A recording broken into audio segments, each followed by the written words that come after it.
Hello, this is Diana Cervantes and Katie Countryman, and this is our video for Meiosis I. The key differences between mitosis and meiosis is that mitosis has somatic cells, which are any cells in the body other than the sperm and the ovum cells. The sperm and the ovum cells are gametes which do not go through mitosis and are developed in the gonads.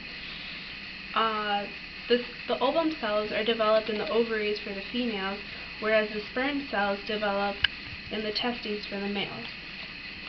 Mitosis has diploid cells, meaning that they have both sets of chromosomes, abbreviated 2N, which equals 46 pairs of chromosomes, whereas meiosis has haploids, which is 1N and equals 23 pairs of chromosomes. The chromosomes in mitosis are called autosomes, whereas in meiosis they are called the sex chromosomes.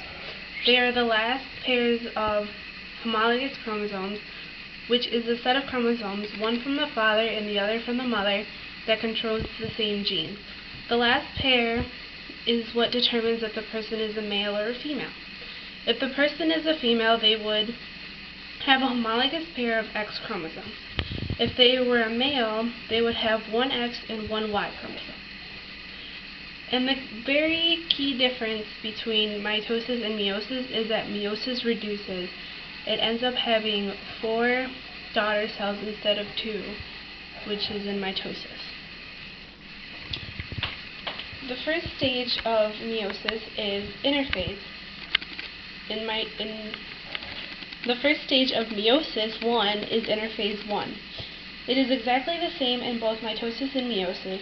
The chromatin duplicates and condenses into thick chromosomes. For each chromosome, it has its copy, and again, it is connected at the centromere.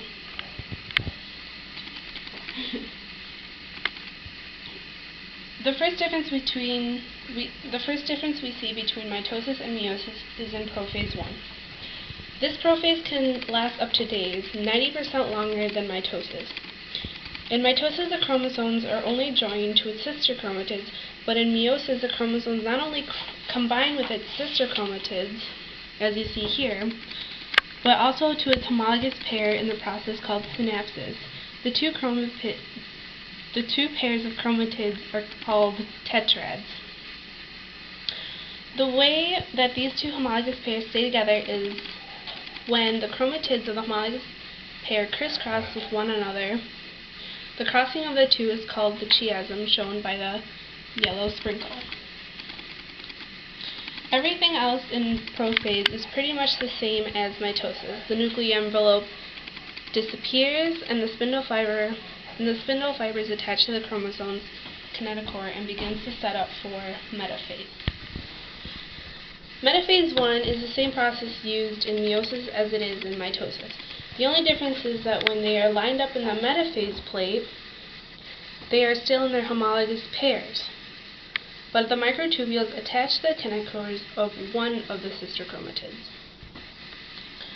During anaphase 1, the spindle fibers move the chromatids towards the poles of mitosis, but in meiosis, the sister chromatids do not separate. Finally, telophase 1, once the spindle fibers have moved the sister chromatids to the side of the pole, to the poles of the cell, cytophenesis happens simultaneously, and cleavage forms again, like in mitosis. Each chromosome still has its sister chromatids, but after telophase 1, a possible route for the cell would be that the chromosomes decompress and the nuclear membrane reappears and goes into interphase 2. Another possibility would be that the daughter cells immediately start preparing for the second meiotic division.